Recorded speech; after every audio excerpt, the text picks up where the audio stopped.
বাবা সবাই তো কোরবানি ঈদে গরু কিনে ফেলছে, আমরা কিনবো না গরু? রফিকের মেয়ে এই কথা বলাতে রফিক চুপ করেছিল।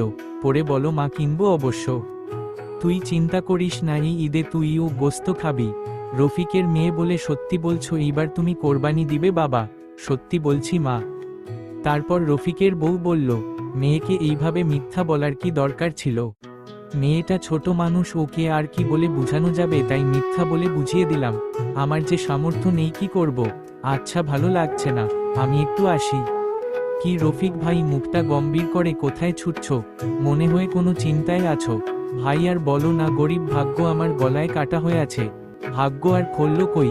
মেয়ে আমার বলে সবাই কোরবানি দেয়, আমরা দিব না। মেয়েকে মিথ্যা বলে সান্ত্বনা দিলাম, কিন্তু নিজের তো অনেক কষ্ট হচ্ছে। মেয়ে আমার কত না আশা করে আছে গোস্ত খাবে। আরও আমার কাছে একটা কাজ আছে, তুই চিন্তা করছি না? ঈদের দিন এক বাড়িতে গরু জবাই করবে, ওখানে গিয়ে আমরা কাজ করব, ওরা টাকাও দিবে গোস্তও দিবে। ও আচ্ছা, তাহলে তো ভালো, আমি আমার বউকে বলে আসি। বউ বলল, এই তো বাহিরে গেলে আবার চলে আসলে। রফিক বলে উঠল, রাস্তায় রতন ভাইয়ের সাথে দেখা হলো, বললে ঈদের দিন নাকি একটা গরু জবাই করার পর সব কাজ আমার দুজন করবে, ওরা টাকাও দিবে সাথে গোস্তও। বউ বলল, তাহলে তো ভালো। রফিকের মেয়ে গ্রামের কয়েকটা মেয়ের সাথে খেলছে, ওদের বাড়িতে কোরবানি দেয়। ওরা রফিকের মেয়েকে বলে, তোরা গরু কিনবি না, কালকে তো ঈদ। রফিকের মেয়ে বলে, কিনবো। ওই মেয়েগুলো বলে, কবে কিনবি? তোর বাবার তো টাকা নাই কোরবানি দেওয়ার মতো, তোকে হয়তো মিথ্যা বলছে।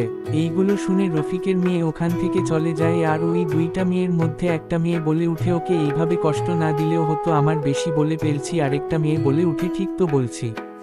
কিরে মা, কি হয়েছে? মন খারাপ করে বসে আছো কেন? মা, পাশের বাড়ি রুপি আর শপির সাথে খেলছিলাম, ওরা কোরবানি দেয়, আমরা নাকি কোরবানি দিব না। বাবার টাকা নাই কোরবানি দেওয়ার মতো, এইসব বলে আমাকে কথা শোনায়, আমি পরে চলে আসি। আরে না, কালে তো ঈদ, দেখবি তোর বাবা গোস্ত নিয়ে আসবে তোর জন্য, আমার সবাই মিলে গোস্ত ভাত খাবো, তুই মন খারাপ করিস না। আজকে ঈদ, রফিক আর রতন গেছে একটা বাড়িতে গরু খালাস করতে। বাড়ি লোকটার সাথে দেখা করে রতন বলল, ও আমার গ্রামের লোক, ওকে ও আমার সাথে কাজে নিয়ে আসলাম। লোকটা বলল, ভালো করছো, এখন ওখানে যাও, হুজুর এসে গরু জবাই করে গেছে, তোমরা কাজে লেগে যাও। রফিক আর রতন কাজে লেগে গেল। রফিক অনেক খুশি যে তার মেয়েকে সে আজকে গোস্ত খাওয়াবে। এই সব ভাবতে ভাবতে কাজ করতে লাগলো রফিক। রফিক আর রতন সুন্দর করে কাজ করে ফেলে, গরুর গোস্ত সুন্দর করে ভাগ ভাগ করে ফেললো। আর কাজও শেষ, পরে ওরা ওখান থেকে চলে যায়। তারপর রফিক আর রতন লোকটার কাছে আসলো, আর রফিক তো অনেক খুশি যে গোস্ত পাবে। কিন্তু ভাগ্য খারাপ যে লোকটা বলল গোস্ত ভাগে হয়ে নাই, সবাইকে দিয়ে শেষ। রফিকের মন খারাপ হয়ে যায়। লোকটা রফিক আর রতনকে টাকা দিয়ে দেয়, আর রফিক রতন চলে আসে।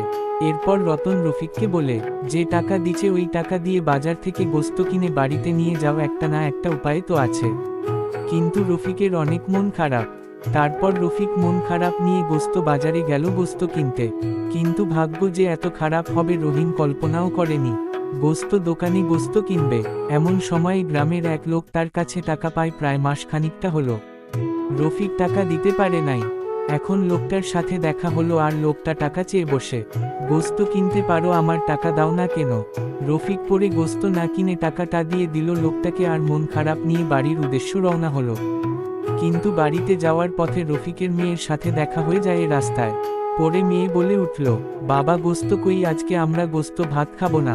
রফিক অনেক মন খারাপ নিয়ে বলে মারে, আমি অনেক চেষ্টা করলা গোস্ত আনার, কিন্তু পারি নাই। পরে রফিক বলে, মা সামনে বছর বাবা যেমন করে হক কোরবানি দিব। এই কথা বলে মেয়েকে সান্ত্বনা দেয়, আর মেয়েও বলে, ঠিক আছে বাবা। রফিক বলে চলে বাড়িতে যায়। বাড়িতে এসে রফিক মন খারাপ করে বসে থাকে, আর রফিকের বউ বলে, কি হয়েছে, গোস্ত আনো নাই? রফিক সব কথা বউকে বলে। পরে রফিকের বউ বলে, মন খারাপ করো না। তারপর পাশে বাড়ির শপি এসে রফিকের মেয়েকে নিয়ে যায় তাদের বাড়িতে। রফিকের মেয়ে বলে, কালকে আমাকে কথা শোনালে অনেক, আমার মন খারাপ হলো। শপি সরি বলে। তারপর রফিকের মেয়ে শপির সাথে তাদের বাড়িতে যায়। আর রফিক আর তার বউ বলে, যে মেয়ে আমার গোস্ত খেতে পারবে, এটা শান্তি লাগলো। তো বন্ধুরা, আজকের গল্পটা যদি ভালো লাগে তাহলে লাইক কমেন্ট করবে, সাথে চ্যানেল সাবস্ক্রাইব কর।